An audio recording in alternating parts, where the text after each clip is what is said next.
الحمد لله رب العالمين والصلاة والسلام على رسول الله وآله وصحبه ومن والاه. كني غانغو ياي كاتي غامبيا موما سيرسوغا سيركوندا بانجول ادو كو ديبوري منغا ايتارينغا نكوي نانتي ان شاء الله تعالى غنا تلاتاريو كويوي conférence khoreyo maga aga deberni Gambia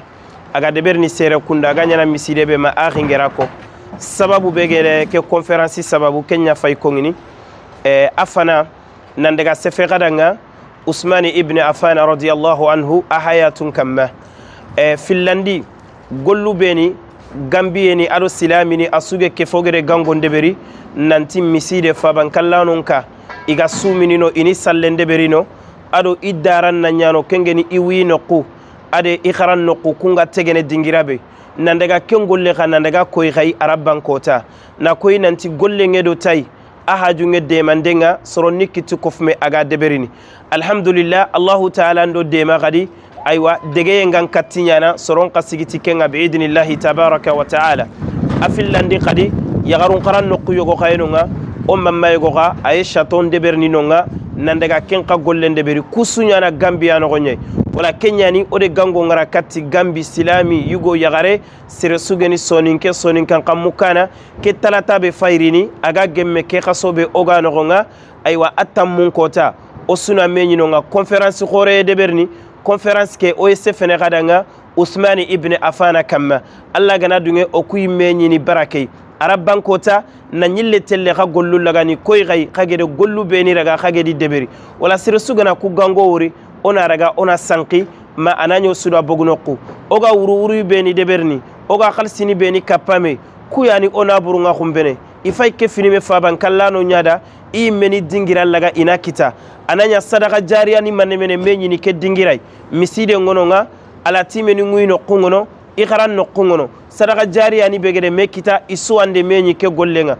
wala seresu alla gede nema khalifanga annan takkenke fike gollei o gasse ko ngeni kebe na gango ndeberi mana conférence ndeberi khumbene alla no gatirindiniya an kade manne deberi alla gede tuwa be khalifanga alla gede fonnan kayube fonnan kayakube khalifanga alla gede sahabe khalifanga wucinneke kella hala o gana giri an kabe torongaye an kase konni manne Allah ta'ala ngede kebe nyanda takke ande manne deberi katti kufaban kallano ande manne deberi katti alla kan qibare ngana kongi annabi de ko alayhi salam ibe gana dingira taga alla da alla na me yakutandanga arjanna nogonga fama baluka sorobeni jikke gantiya illa Allah sorobeni fabani ge kara sorobeni annabi geti alayhi salam sorobe gana sigiti ku khibaru ni korosi nanya dibate andi sunyana kunduai tagallemma arjanna nogonga ko tasugaye foyan kappa faban kallanonga wala kella hala seresu tangam maga talatan kota korosuna menyinonga conférence ke ganyana no kubey on daga faban kallanon kota nyana kota fofo sugana kite asutelle faban kallanon taranye ay la karan kadi nandigi misiden koy gay kagede gollebe deberi nanyille ikharan noqu adi klasini nga daga mogobe na koy gay sire sugan katti kebe deberni ande nyana anyi meyadanga bawoni angede golli sire deberi ande nya anyi meyada angana golli bure deberi atoran nanyi meya kamma Allah ta'ala nde kenya ko man amila salihan fali nafsi wa man asaa fa alayha ibe gana sire deberi ande nya nyi meyada angana buren kadeberi ayilene katti anyi meyay ore Allah nyaga Allah gan nasa hankinno gay Allah gan nosru denne nosruriti o etelle Gambi ke conférence xannemaga ode muru sire suga Gambia no karanga karani yay antangan katanjo fandini dingirake annalli faban kallanon ko tanyani malaikan nun yankano kunyani fofo sugana kita telle ketara o akhingere adama tunkara miside ke gano kube magera ko kilube ni go jofandini nonga magere bangandi khadanga bi idnillahi ta'ala wa sallallahu ala muhammadin wa alihi wa sahbihi wa sallam. Alhamdulillahi rabbil alamin wassalatu wassalamu ala rasulillah. Assalamu alaikum wa rahmatullahi wa barakatuh. Trenkanna ndo haindana khanneke mukananda konna nawda sukunyi ko cheikh ngara kamo be Cheikh Haroun ona diga men dohondo magillo nda kamma kengane khasonta munga taratan kota 10 December 2024 agara komo be awatele Gambia kumbane su awa conference nga kengani muhadara nga menyi ko rekitana talindi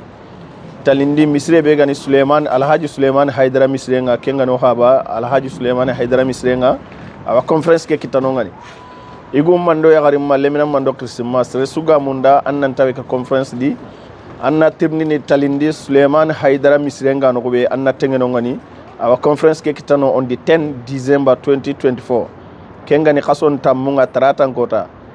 araban kota nga agada dingira be taga ali hatimu ndangani haban kallano ndo sagan kallano ndo gigirundo ali hatimu karlebe gada addabari dangani angana nyamundana information su kita kenda natawe non kai ko yimenu ga tumo be Sheikh Harun o ku watu oda kahi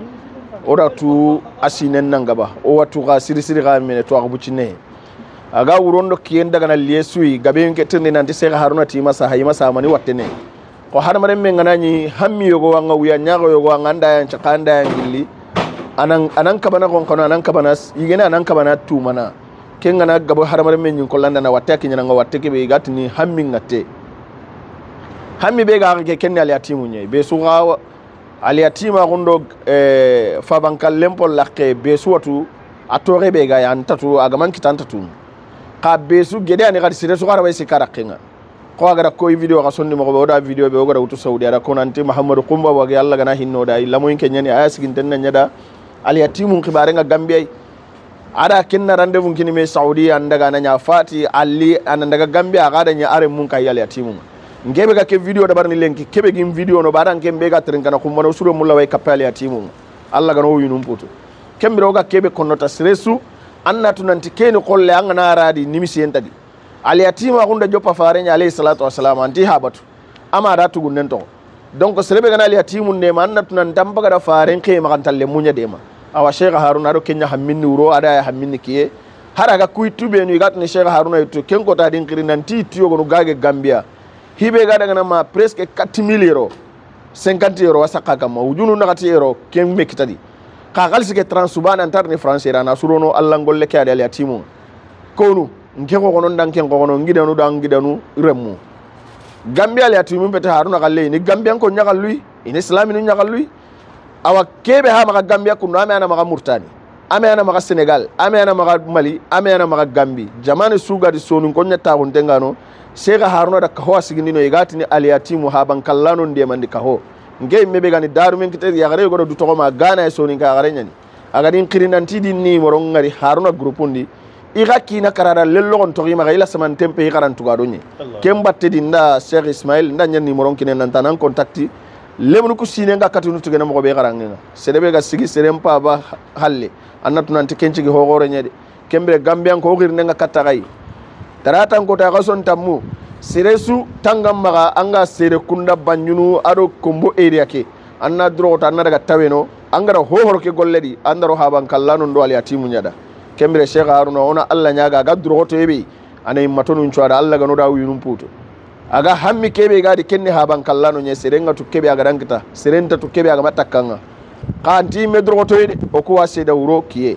message be garne gabe wajaragini nan tanti message njabi ni gabe wajaragini nan tanti telephone gut ko wase da o kuda da presque ke uchebe nya saudi o kuy mino hinnan ten nanye angana nyanga harno to ampinne ne ya telmake hammido uya nyagoro simme be gai ka ona alla nyaga kubenu habanu daga kenga sigi halalla gana kendal landi kane ho ga transubagani ni ke golle de Allah gana musonyo dan dangani arjanne Gambian ko o wakhirni ni kattagay surtout Allah gada serebe no hogumunga anga Gambian ngana ke video trinka anda takita nan daga ma takita nan daga anna droto Allah gada kebe nyan takke nganna kini serenga nan tan daga Haruna wa conference ndabar ni yere ana ke hakke de ngan kada ngani haban kallano kallenye taratan ko tanga gana menyi jingira ngano ngani haban kallano ngai gada jingira be tagida ngani anna daga nyaaren chahuno har sa wa dunga de mandenga de golli gabe nyano no ngani aga mun na dabari kembere Gambian ko girnde katta su Suleiman Haidara misre be gattalindi be suna taweno tarata ko tanga kason tamunga inshallah Allah gana sheikhin cire de ngana sire sa gandi hammi kedo wu nyaago be ga Allah gana kengu yumputu kubenu kaga hokon na da wona Allah nyaaga Allah gana kummu sonya da ngane arjanne bor sire so ngara kane kitangati Allah e masronan kitadan palleya Allah gana amu sonya do Islamil lemen ciro wuyu ado saha ado kana daga yin insha Allah. Assalamu alaikum wa rahmatullahi wa barakatuh.